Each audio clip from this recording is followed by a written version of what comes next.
English ಕಲಿಯುವುದರಲ್ಲಿ ಅಥವಾ ನಾವು English ಕಲ್ತಿದ್ರಲ್ಲಿ verb ಅಂತ ಇಂಗ್ಲಿಷ್ ನಲ್ಲಿ ಏನ್ ಹೇಳ್ತೇವೆ ಅದಕ್ಕೆ ಕನ್ನಡದಲ್ಲಿ ಕ್ರಿಯಾಪದ ಅಂತೇವೆ. ಈ ಕ್ರಿಯಾಪದ ಏನಪ್ಪಾ ಅಂದ್ರೆ ಕ್ರಿಯೆಯನ್ನ ತೋರಿಸೋ ಪದ. ಅಂದ್ರ ಕೆಲಸ, ಯಾವ ಕೆಲಸ, ಈಗ ಹೋಗ್ತೇನೆ, ಬರ್ತೇನೆ, ತಿಂತೇನೆ, ಇಂಥವೆಲ್ಲ ಕ್ರಿಯೆಗಳನ್ನು ತೋರಿಸುವ ಪದನ ಕ್ರಿಯಾಪದ. ಇದರಲ್ಲಿ ಇಂಗ್ಲಿಷ್ ನಲ್ಲಿ ಕಲಿಯಬೇಕಾದ್ರೆ verb, main verb, helping verb, to be verb, auxiliary verb, modal verb, ಹೀಗೆ ಅನೇಕ ವಿಧವಾದದ್ದು ನಮ್ಗೆ ಕಂಡು ಬರ್ತಾವ. ಅದ್ರ ಬಗ್ಗೆ ನಾವು ಪ್ರತಿಯೊಂದು ಆಗಾಗ ಕಲಿತಾ ಹೋಗೋದು ಒಳ್ಳೇದು.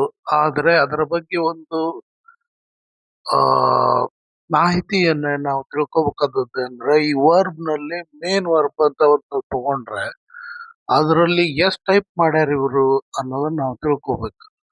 ಅದಕ್ಕೆ ಅವರು V1, V2, V3, V4, V5 ಅಂತ ಹಿಂಗ ಒಂದು ಟೈಪ್ನಾಗ ಮಾಡ್ಯಾರ ಅವ್ರು. ಅವು V1 ಎಲ್ಲಿ ಉಪಯೋಗಿಸೋದು, V2 ಎಲ್ಲಿ ಉಪಯೋಗಿಸೋದು, V3 ಎಲ್ಲಿ ಉಪಯೋಗಿಸೋದು, ಆಮೇಲೆ ಇವು ಕೊನೆ ಎರಡು V4, V5 ಅನ್ನೋ ಎಲ್ಲೆಲ್ಲಿ ಬರ್ತಾವ ಅನ್ನೋದನ್ನ ನಾವು ತಿಳ್ಕೊಬೇಕಾಗತ್ತೆ. ಈ ಮೇನ್ ವರ್ಬದೊಳಗ ನಾವು ಎರಡು ಟೈಪ್ ನಾವು ಕಲ್ಕೊಂಡಿರ್ತೇವೆ. ಈ ರೆಗ್ಯುಲರ್ ವರ್ಬ್ ಅನ್ನೋದು ಐತಿಲ್ಲ, ಇದು ಸಾಮಾನ್ಯವಾಗಿ ಬದಲಾಗುವುದಿಲ್ಲ. ಅದಕ್ಕೆ ಇಡಿ ಹಚ್ಚಿಬಿಟ್ಟಿರ್ತಾರ. ಈಗ ಉದಾಹರಣೆಗೆ ರೆಗ್ಯುಲರ್ ವರ್ಬ್ನಾಗ ಪ್ಲೇ ಅನ್ನೋದಕ್ಕೆ ಇಡಿ ಹಚ್ಚಿ V2, V3 ಮಾಡ್ಬಿಡ್ತಾರ. ಅದ್ರೊಳಗೆ ಯಾವುದು ಬದಲಾಗುವಂಥದ್ದು ಇರೋಲ್ಲ. ಈಗ ಅದನ್ನ ಈಸಿಯಾಗಿ ನಾವು ನೆನಪಿಟ್ಕೋಬಹುದು. ಅದನ್ನ ಬಹಳ ಡಿಟೇಲ್ ಆಗಿ ಕಲಿಯೋ ಅವಶ್ಯ ಇಲ್ಲ, ಎಲ್ಲರಿಗೂ ಇದು ಅರ್ಥ ಆಗ್ಬಿಡುತ್ತೆ. ಆದ್ರೆ ಈ ಇರ್ರೆಗ್ಯುಲರ್ ವರ್ಬ್ ಅನ್ನೋದನ್ನ ಇಂಗ್ಲಿಷ್ ನಲ್ಲಿ ಎಲ್ಲರಿಗೂ ತಲೆ ತಿನ್ನುವಂತದ್ದೇ ವಿಷಯ ಆಗಿದೆ. ಇದನ್ನ ನಾವು ಒಂದೇ ಒಂದ್ಸಾರ ಆದ್ರೂ ನಾವು ಇಂಗ್ಲಿಷ್ ಎಷ್ಟೋ ಕಲ್ತೇವೆ ಅಂದ್ರೂ ಸಹಿತ ಇದ್ರೊಳಗೆ ನಾವು ಮಿಸ್ಟೇಕ್ ಮಾಡಿದ್ರೆ ಅದನ್ನ ನೋಡೋರ್ ಎದುರಿಗೆ ನಾವು ಇಂಗ್ಲಿಷ್ ಮಾತಾಡೋದ್ರೊಳಗೆ ಸಣ್ಣವರಾಗಿ ಅದಕ್ಕೆ ಇದ್ರ ಬಗ್ಗೆ ನಾವು ಈಗ ಇರ್ರೆಗ್ಯುಲರ್ ವರ್ಬ್ ನಾವು ನಾ ಹೇಳ್ದಂಗೆ ಇಡಿ ಹಚ್ಚೋವಿರಲಿಲ್ಲ. ಆದ್ರ ಕೆಲವುಕ್ಕ ಈ ಇರ್ರೆಗ್ಯುಲರ್ ವರ್ಬ್ ಏನ್ ಬದಲಾಗ್ತಾವ ಅಂತ ಹೇಳ್ತೇವಿ, ಬದಲಾಗುವ ಕ್ರಿಯಾಪದಗಳು, ಇದಕ್ಕೂ ಕೆಲವು ಇಡಿನೂ ಹಚ್ತಾರ, ಅದ್ರ ಜೊತೆ ಬದಲಾಗೋದನ್ನು ಮಾಡ್ತಾರ. ಹಿಂಗಾಗಿ ಇದ್ರ ಬಗ್ಗೆ ಒಂದ್ ಸ್ವಲ್ಪ ಮಾಹಿತಿ ತಿಳ್ಕೊಂಡು ಇಟ್ಕೊಳೋದು ಇಂಗ್ಲಿಷ್ಗೆ.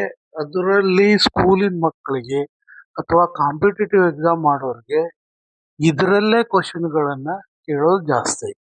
ಹಿಂಗಾಗಿ ಇಂಗ್ಲಿಷ್ ಕಲಿಯೋ ಬಯಸೋರು ಎಲ್ಲಾರು ಇದ್ರ ಬಗ್ಗೆ ಒಂದ್ಸರಿ ನಾವು ಗಮನ ಹರಿಸಿ ಕಲಿಬೇಕಾಗತ್ತೆ.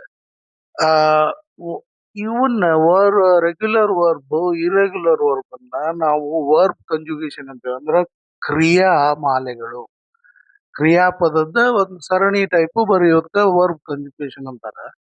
ಈಗ ನನ್ನ ಪ್ರಕಾರ ಕಲಿಯೋ ಈಸಿ ಮೆಥಡ್ನೊಳಗ ಅಷ್ಟು ಸುಲಭದಾಗಿ ಬೇರೆ ಎಲ್ಲಾ ಕಡೆನೂ ಸಿಗ್ಲಾರದಂತದನ್ನ ನಾನು ಅದನ್ನ ಕ್ಲಾಸಿಫೈಡ್ ವರ್ಬ್ ಕಂಜುಗೇಷನ್ ಅಂತ ಮಾಡೇನಿ. ಇದ್ರಾಗ ಏನಪ್ಪಾ ಅಂತಂದ್ರ ಒಂದೇ ಟೈಪ್ ಇರೋನು ಒಂದ್ ಕಡೆ ಕಲ್ತ್ ಬಿಡೋದು, ಅದು ನಮಗ್ ನೆನ್ಪಿಡೋಕ್ ಅನುಕೂಲ ಆಗುತ್ತೆ. ವರ್ಬ್ ಕಂಜುಗೇಷನ್ ಅನ್ನೋದು ABCD ಪ್ರಕಾರ ಅವ್ರು ಜೋಡಿಸಿರ್ತಾರ. ಅದ್ರ ಬದ್ಲಿ ನಾವು ಈ ಪ್ರಾಸ ಪದದ ಗತಿನ ಜೋಡಿಸಿ ಅವನ್ ಒಂದೇ ಕಡೆ ತಗೊಂಡು ಒಂದ್ಸರಿ ನಾವು ಗಮನ ಹರಿಸ್ಬಿಟ್ರೆ ಇಂಗ್ಲಿಷ್ ನಮ್ದು ಬಹಳ ಸುಧಾರಿಸ್ತದೆ. ಹಿಂಗಾಗಿ ಎಲ್ಲಾ ಸ್ನೇಹಿತರೆ, ನಾನು ಮುಂದಿನ ಭಾಗದಲ್ಲಿ ಏನ್ ಹೇಳ್ತೇನೆ ಅಂದ್ರೆ V1, V2, V3, V4, V5 ಇವು ಇಂಗ್ಲಿಷ್ ನಾಗ ಎಲ್ಲೆಲ್ಲಿ ಬರ್ತಾವ ಅಂತ ಒಂದ್ ಸ್ವಲ್ಪ ಗಮನ ಹರಿಸಿ ಇಟ್ಕೊಳ್ಳೋಣ. ಇದು ನಮಗ್ ಕನ್ಫ್ಯೂಷನ್ ಮಾಡೋದನ್ನ ತಪ್ಪಿಸ್ಕೊಳಕ ಇದನ್ನ ನಾವು ಕಲಿಯೋಣ.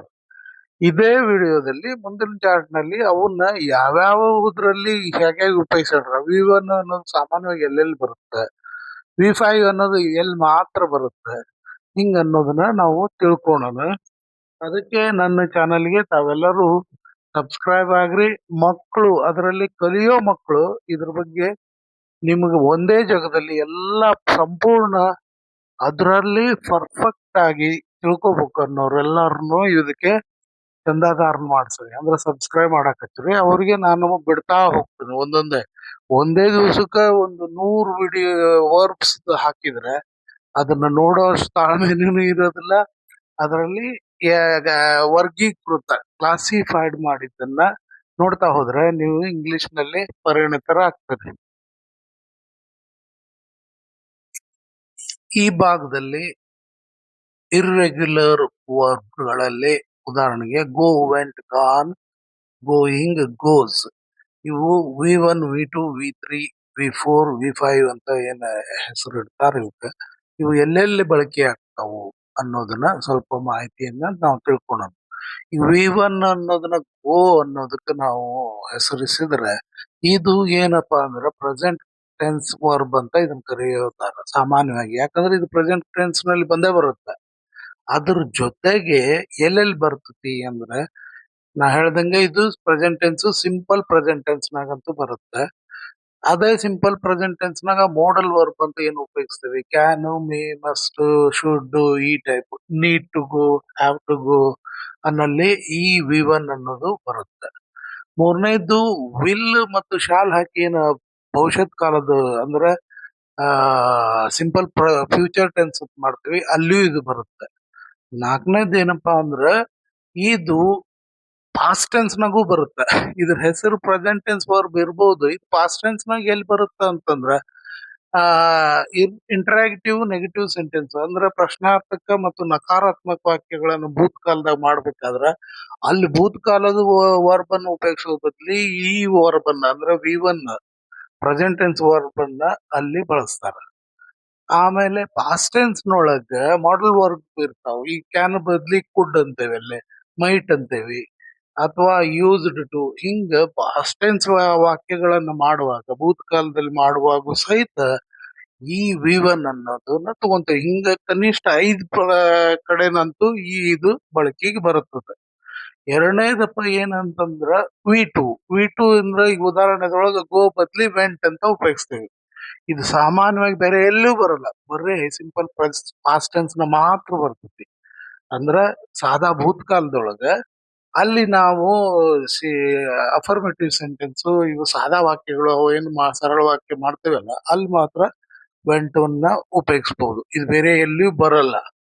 ಮೂರನೇದ್ದು ಇದಕ್ ನಾವು ಕನ್ನಡದಾಗ ಭೂತ ಕೃದ್ವಾಚಕ ಅಂತೇವಿ. ಇದಕ್ ಪಾಸ್ಟ್ ಪಾರ್ಟಿಸಿಪಲ್ ಅಂತಾರೆ ಇವರು ವಿ3 ಅನ್ನೋದನ್ನ.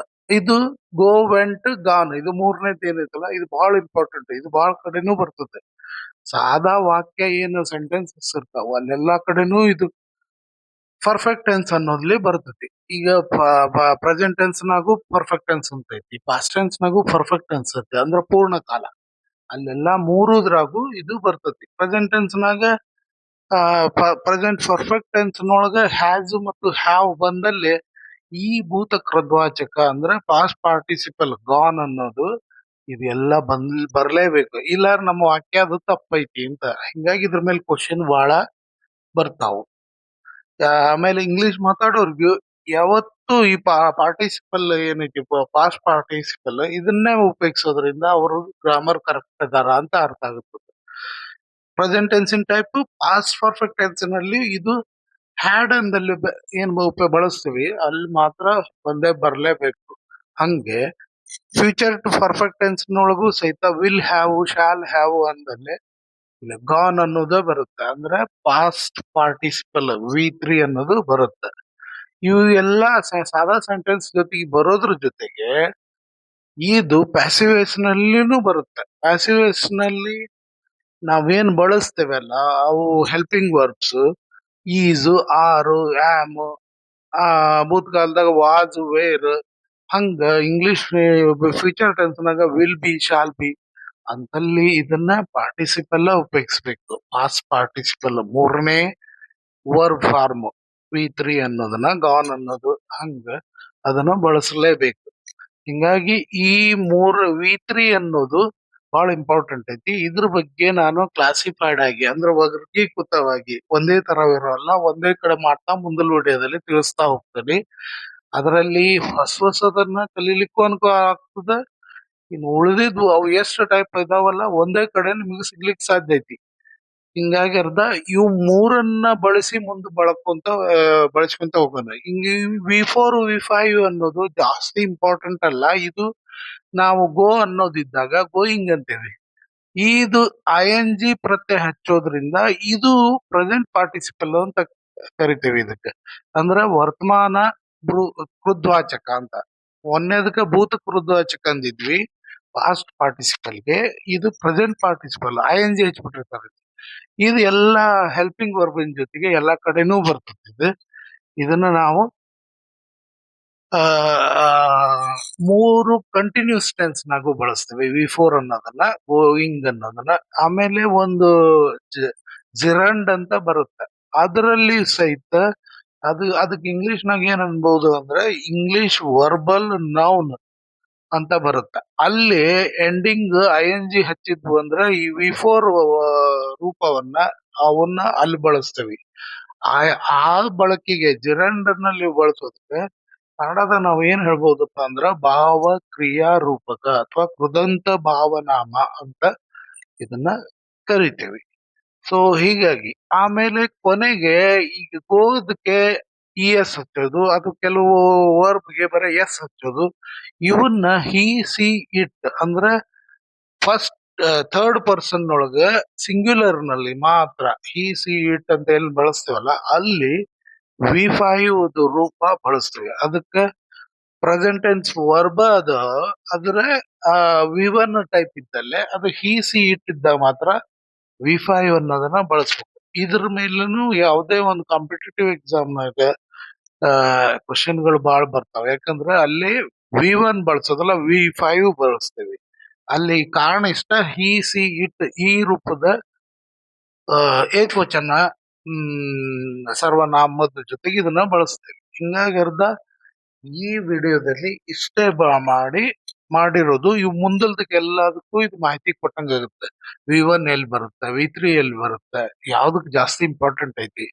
ಹಿಂಗಾಗಿ ಇವನ್ನ ಎಲ್ಲಿ ಬಳಸ್ತೀವಿ ಅನ್ನೋದು ಬಹಳ ಇಂಪಾರ್ಟೆಂಟ್ ಐತಿ. ಹಿಂಗಾಗಿ ಇದ್ರ ಬಗ್ಗೆ ಮುಂದಿನ ವಿಡಿಯೋಗಳನ್ನ ಯಾರು ತಪ್ಪಿಸ್ದಂಗ ನೋಡ್ರಿ. ಎಷ್ಟಕ್ಕೂ ಇವನ್ನೆಲ್ಲಾ ವರ್ಗೀಕೃತ ಮಾಡಿರೋದ್ರಿಂದ, ಕ್ಲಾಸಿಫೈಡ್ ಮಾಡಿದ್ರಿಂದ ಒಂದೇ ಕಡೆ ಒಂದೇ ಟೈಪ್ ಇರೋವು ನಿಮ್ಗೆ ಸಿಗ್ತಾ ಹೋಗ್ತಾ ಇರ್ತಾವ.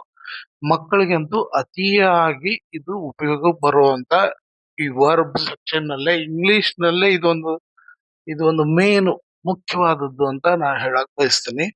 ದಯವಿಟ್ಟು ಎಲ್ಲರೂ ಚಂದಾದಾರರಾಗಿರ್ರಿ. ಆಮೇಲೆ ಸದಾ ನಾನು ವಿಡಿಯೋಗಳನ್ನ ಆಗಾಗ ನೋಡ್ತಾ ಇರ್ರಿ. ತಮಗೆ ಒಳ್ಳೆಯದಾಗಲಿ.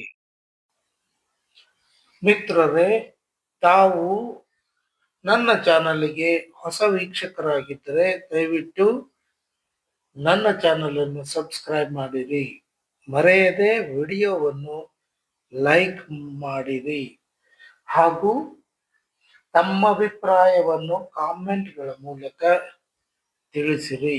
ಮತ್ತು ಈ ವಿಡಿಯೋವನ್ನು ಯೂಟ್ಯೂಬ್, ಫೇಸ್ಬುಕ್, ಇನ್ಸ್ಟಾಗ್ರಾಮ್ ಅಥವಾ ಬೇರೆ ಯಾವುದೇ ಗ್ರೂಪ್ಗೆ ಶೇರ್ ಮಾಡಿರಿ. Please like, share and subscribe. कृपया लाइक, शेयर, सब्सक्राइब कीजिए. ಧನ್ಯವಾದ.